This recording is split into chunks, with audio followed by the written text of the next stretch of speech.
Yeah, I'll react to that, sure. I always get tired after lunch. I got my coffee, or my Coca-Cola. And I always get tired after lunch, every time. It lasts for like 45 minutes.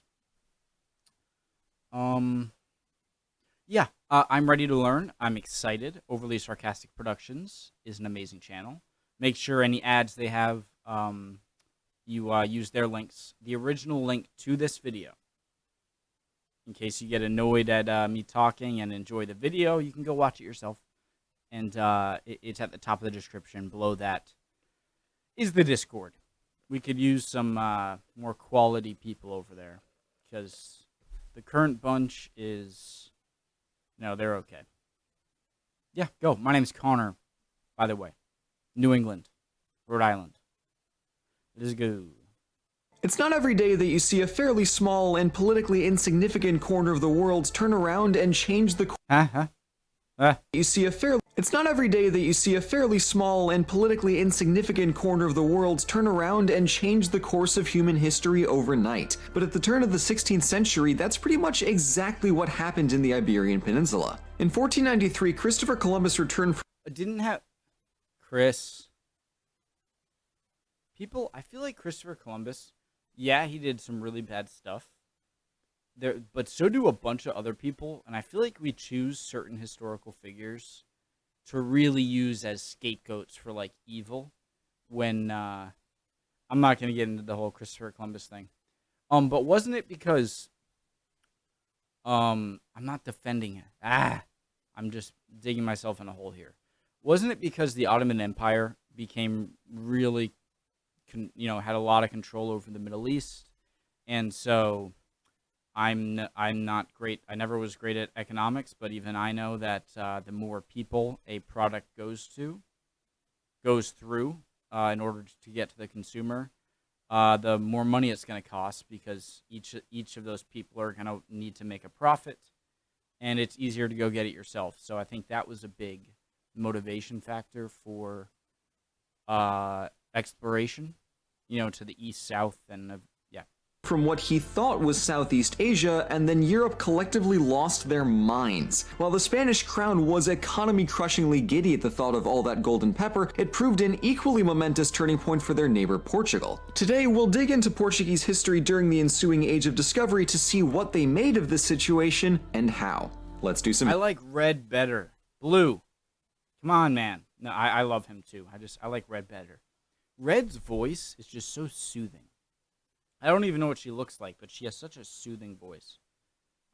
History. But first, big ups to World of Warships for sponsoring this video and letting me double down on today's nautical theme. World of Warships is a free-to-play strategy game where you command huge fleets of the 20th century's most iconic seafaring pew-pew boats. That's the technical word. I know, because I'm a real-life historian who doesn't have a history degree. Oh my god. With deliberate tactical gameplay, over 200... That's funny, because I do have a history degree, and I know almost nothing about history.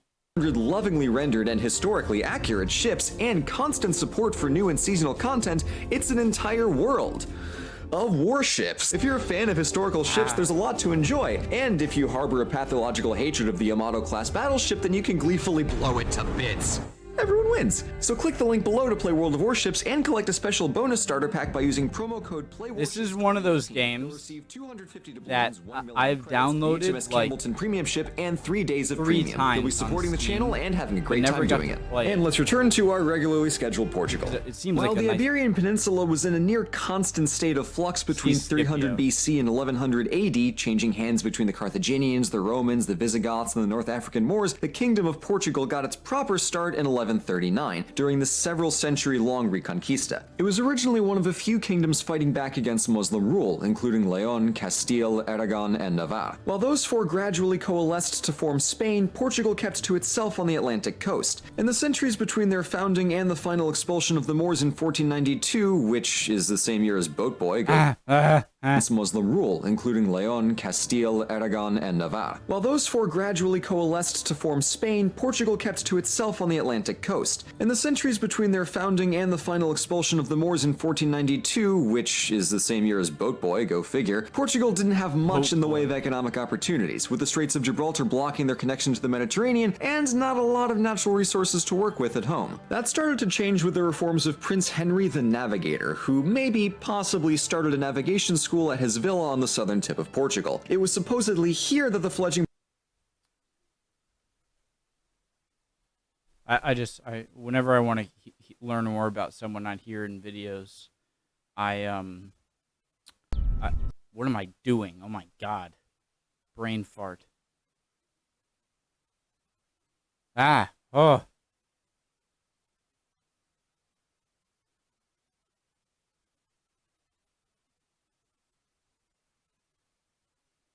Where?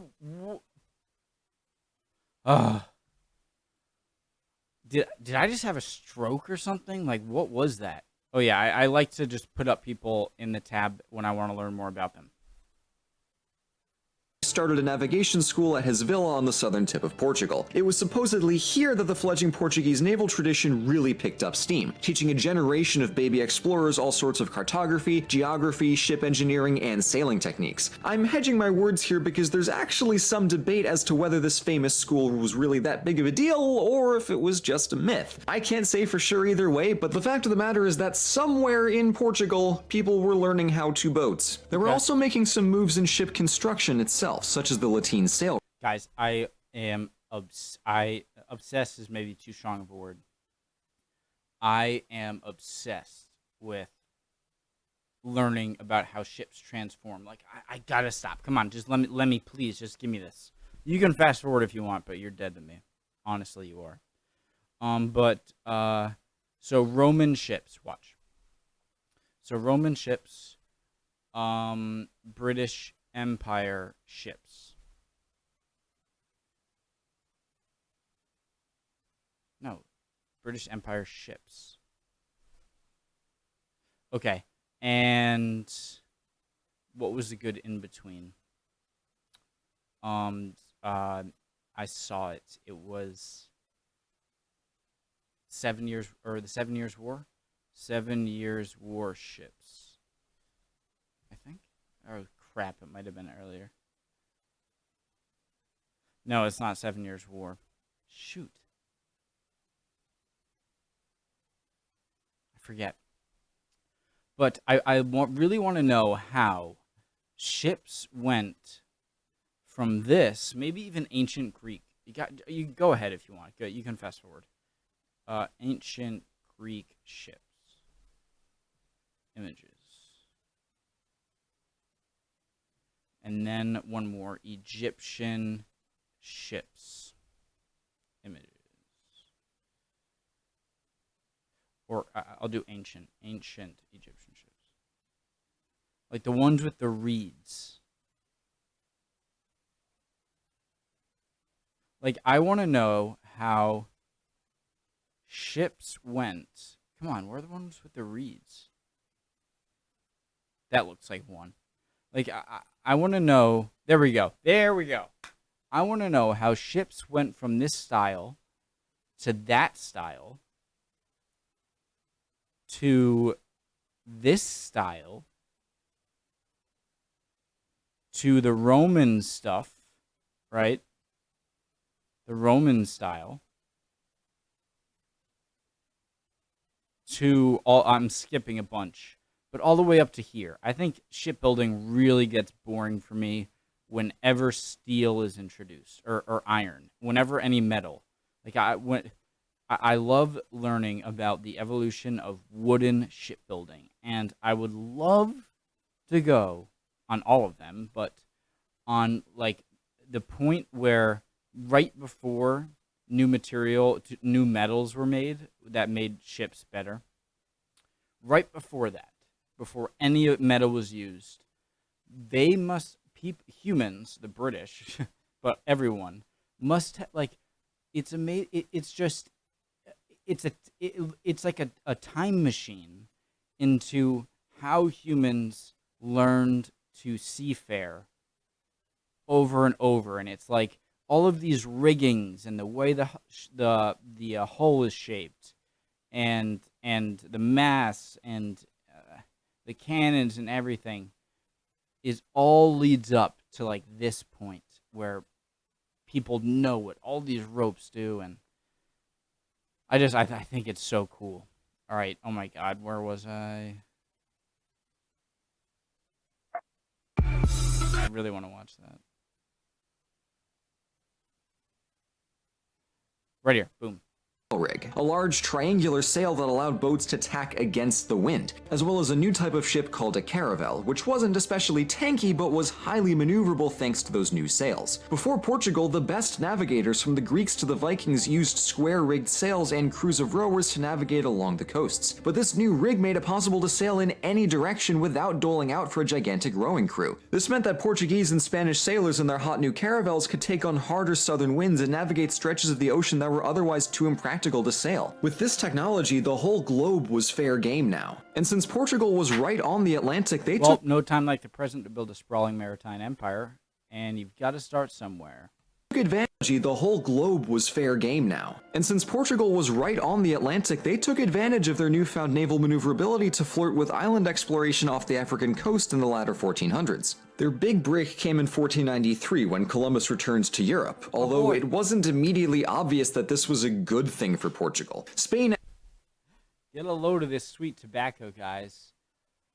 And also some syphilis. Asked Pope Rodrigo Borgia, a Spaniard, to grant them dominion over all the new lands they found along with all the ones they hadn't yet because colonialism. Portugal naturally wanted to avoid getting stiffed on global property rights so soon after flexing their navigational muscles for the first time, so the two nations made a deal. Spain gets everything west of an arbitrary line. Yeah, so how did Brazil not get just this? Why is Brazil like all the way like that? Like, if the deal is the deal, then all Spain should get, or sorry, all Portugal should get, is this little sliver. And Portugal gets everything east of that arbitrary line. Wait, in the world? Sounds fair, said nobody else on the planet. Since the new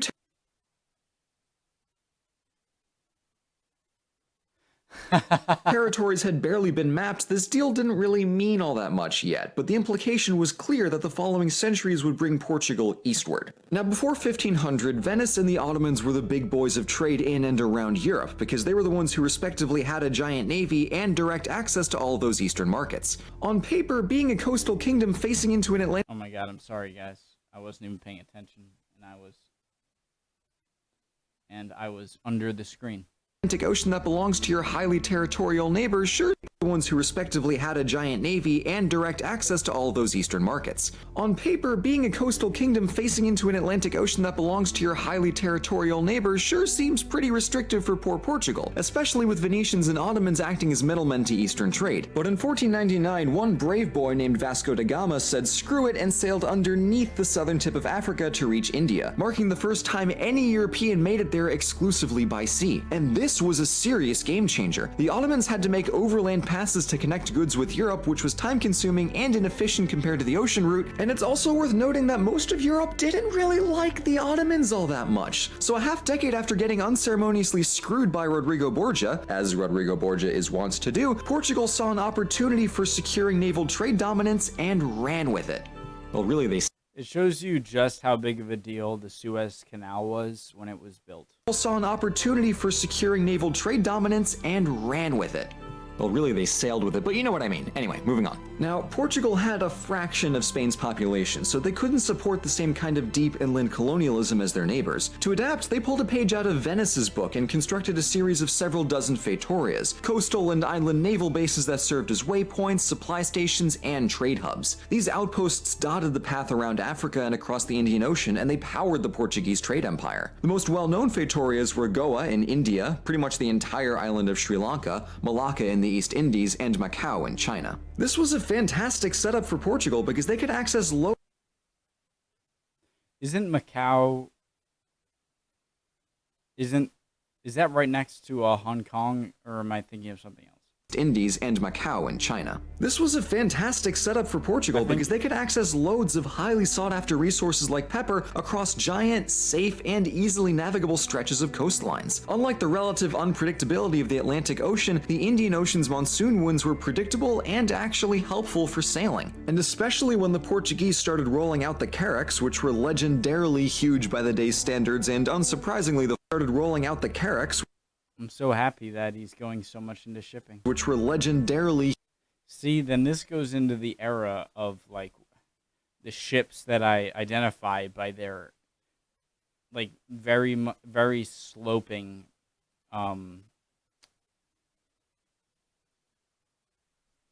what's the term? Stern. They're very sloping stern with all the cabins there. And as time goes on, it becomes less sloping and more like 1 deck, 2 deck, 3 deck. huge by the day's standards, and unsurprisingly the forerunner to the galleon, their naval merchants could carry far more than landbound horses and carts ever could. Faster too. Their only serious competition was from the Ottomans, since the native peoples they ran into couldn't really put up that much of a fight. Now, the thing is, the Portuguese system of naval dominance was rather brutal to anyone who wasn't a part of it, and they had a tendency to kick the crap out of anyone who they saw as intruding on their system. So to solve a problem that they more or less created, they implemented the cartise system, wherein Portugal sold off the rights for third parties to trade in the Indian Ocean, offering their trade routes, access to Portuguese ports, and protection from pirates, for a price. Crazy how, like, everyone accepts battles over time, but as soon as there's a battle between, as soon as one side of a battle is way stronger than another side, then people call it like unfair or something. And I don't really get that. Obviously. Now, that might sound like your typical criminal and protection from pirates, for a price, obviously. Now, that might sound like your typical criminal protection racket because, well, it kind of was. You can really look at this one both ways. It was a means to enforce a maritime order and make loads of money doing it, but it was also a more polite form of outright piracy enforced by a sovereign state. So it's a bit of a dodgy subject. On a less monopolistic note, two navigators to Magellan. In the years after Vasco da Gama were Ferdinand Magellan and Amerigo Vespucci. Isn't that what America's named after? Didn't Magellan get killed by a bunch of natives of Philippines? You might recognize Vespucci's first name because he was the... And I'm sorry, guys, like, wars happen. And just because when you go to war against someone who is vastly inferior in firepower and military tactics, doesn't mean that it's like this extra case. You lost. Get better at fighting. The cartographer who likely figured out that the New World was in fact the New World and not East Asia. And we rewarded his keen, cutting intellect by naming half of the land on Earth after him. And I joke, but honestly, props to Vespucci for being the only guy in Europe to look around and say, guys, are we really sure that this is Asia? Any chance this is a brand new entire continent that we've just never known about before? It's India, and it's so crazy. I think it was a Louis C.K. video, comedy, like stand-up, but he said something that was funny that I'm not going to paraphrase, I forget, but it's so true that it's like we found, I'm not Italian, or I'm not Spanish, sorry, the Spanish and Italians found the U.S., an Italian with Spanish funding found America, thought it was India. The people there, the natives, were called Indians. Oh, you're India, Indians. And it's still stuck. Even to this day. Like, if people say, oh yeah, cowboys versus Indians, like, they know immediately what you're talking about. But yeah, hey, wars happen throughout history. Just because one side got beaten, then the other side doesn't immediately become because that's a bold statement to make. In any case, a decade after Vespucci's observations translated into new maps, Magellan and his crew sailed beneath South America and Africa to circumnavigate the entire world for the first time. It took 3 years, and Magellan did get killed in the Philippines along the way, but some of his crew made it back to Lisbon to share what they saw and prove that it was possible, and that's what matters. Magellan and friends definitely took one for the team there. Now, Portugal in the middle 1500s is killing it. They're rolling in money, they have some of the best tasting food on Earth at the time on account of all of those spices, and they have basically no enemies to worry about. However, it's all about to go downhill because King The Netherlands? I'm going out on a limb here. I might be completely wrong and stupid. Sebastian hopped across the Straits of Gibraltar hoping to just stroll into Morocco and colonize the place, only to be routed in battle and killed without an heir to replace him. The crisis ended with King Philip of Spain also becoming King of Portugal, which kicked off the Iberian. The crisis ended Guys, sorry. I keep making comments because, like, sometimes I feel I have to make a comment, and that's just stupid, and then I don't hear something. I'll make comments when I legitimately sincerely mean them. Haha, only sincere comments.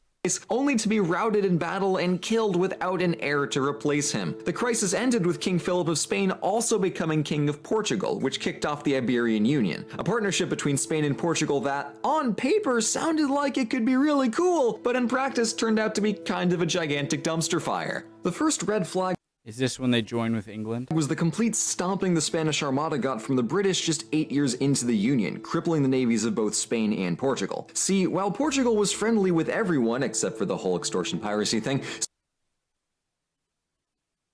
Sorry, the brightness went down suddenly, and that makes me think that the power cord fell out, but it didn't. In Portugal. See, while Portugal was friendly with everyone except for the whole extortion piracy thing, Spain was at odds with the British, the French, and eventually the Dutch. Each of them started chipping away at their territory in the New World and the Indian Ocean as a polite FU to the Iberian Union, and later fought against them outright during the 30 Years' War as a rather less polite FU. Portugal eventually wanted out world and the Indian Ocean as a polite FU to the Iberian Union, right here, I'm going to have a question. And later fought against them outright during the 30 Years' War as... When was Portugal involved in the 30 Years' War?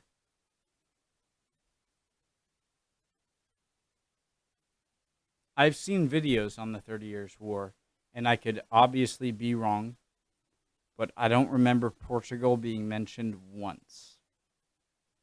Even Spain. Weren't they involved in the Spanish succession at that point? That's the Great Northern War, which happened like a few decades later. Am I forgetting, or am I right that I'm talking to people who have been subscribed for a few months and saw me react to the 30 Years War series from Kings and Generals, but I don't remember ever hearing Portugal or even Spain. I barely heard Britain as a rather less polite FU Union, and later fought against them outright during the 30 Years' War as a rather less polite FU. Portugal eventually wanted out for reasons that should be obvious, so they waged a 28-year-long FU. Portugal eventually wanted out for reasons that should be obvious, so they waged a 28-year-long restoration war against Spain to thoroughly de-Spain themselves. It's like a mini Reconquista, it's great. All told, Portugal got roped into a solid century of war that left them in a really rough place when they finally got out of their bad marriage. With the English and Dutch East India Companies springing up in the early 1600s, Portugal's hold on the Indian Ocean gradually slipped away, so they had to start looking westward to their colony in Brazil, which conveniently had a gold rush in the early 1700s to keep them on the up and up. So by and large, Portugal... So that's why, I guess. Does that answer my question in the very beginning of the video?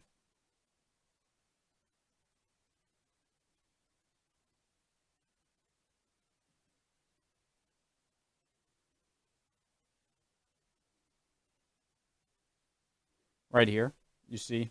You can see this. So the reason they expanded further than their agreed upon line with the Spanish was a gold rush.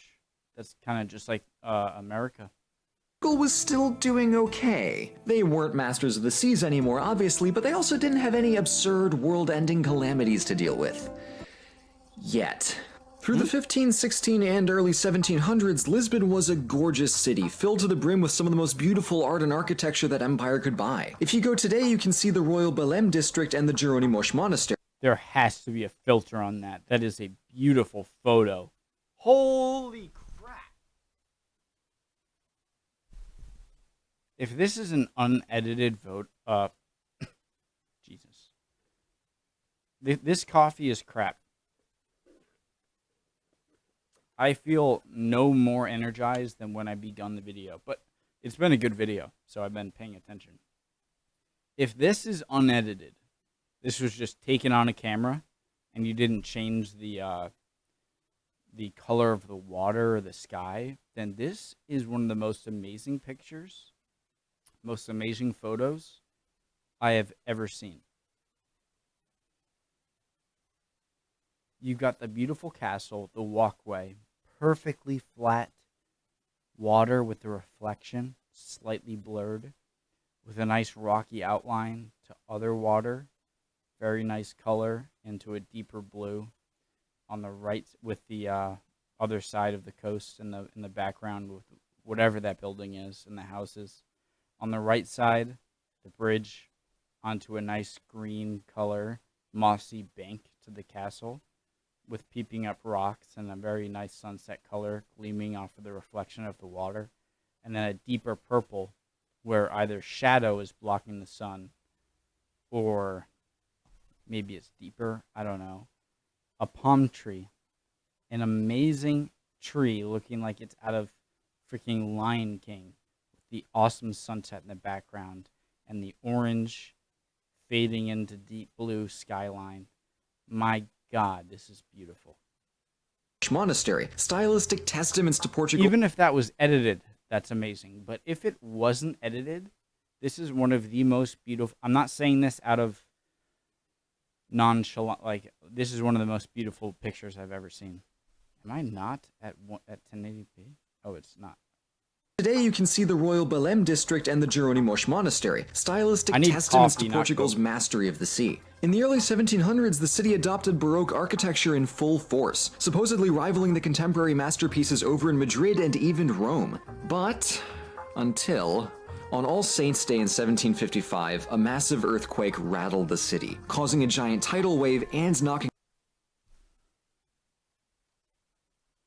What?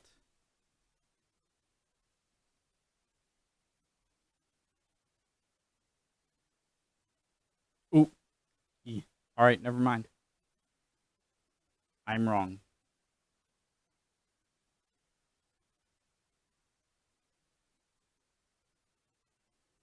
I was wrong. You are on a plate boundary. 55, a massive earthquake rattled the city, causing a giant tidal wave and knocking over enough candles to set parts of Lisbon on fire. The triple tragedy ruined the city, and it took decades to rebuild. While modern Lisbon is undoubtedly beautiful, it's almost Arc to Triumph? entirely different from what it was before 1755. So it's much harder to see the lasting legacy of the Portuguese Empire the way you can in neighboring Spain. In an era driven by the triumph of human, the Portuguese Empire was before 1755. So it's much harder to see the lasting legacy of the Portuguese Empire the way you can in neighboring Spain. In an era driven by the triumph of human reason, the Lisbon earthquake sent metaphorical shockwaves all across Enlightenment-era Europe, traumatizing everyone and reminding them what humans can and can't control. The quake was really only part of a downhill slide, and luck continued to conspire against Portugal. As Napoleon invaded the kingdom from 1807 to 1814, the colony of Brazil declared independence in 1822, and there was a... By their son. The colony of Brazil declared independence by their son. The Queen and King of Portugal. I might be wrong here, but I think they left Brazil for some reason. But left their son in charge. And then the son led a revolution against his parents in Portugal, which is awesome.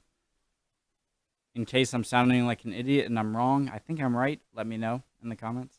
Civil War in the early 1830s. After that, things shuffled along for a mercifully quiet century until the monarchy was deposed in 1910 and Portugal became a republic. But for me, the 20th century is a barren wasteland of confusion and misery, so I am going to leave it there. And that is the Kingdom of Portugal and the Age of Exploration. Although they didn't come out on top in the end, the Portuguese Empire undoubtedly had a colossal effect on the fundamental way that humans traversed the seas, and that rippled across the histories of Europe, South America, and the Indian Ocean. I think their story's pretty damn cool, and my takeaway here is that even when you're on the ass end of Europe, facing into a seemingly empty ocean, there's still an opportunity to do great things if you focus on your strengths. Yeah, Portugal might have gotten beat out by the Dutch and the English a century down the line, but they took the risk to sail underneath the tip of Africa and make it to India in the first place. And if you ask me, that determination to try is the real accomplishment. We'll need to try. Determination. Yeah. Thanks for watching. Thank you for making Overly Sarcastic Productions. Amazing as always. Alright, I hope you guys learned something. Or can teach me something in the comments. If you're doing good, then that's awesome. If you're not, don't worry. Trust me, you will be good soon. Emotions are fickle. Bye, guys. See ya.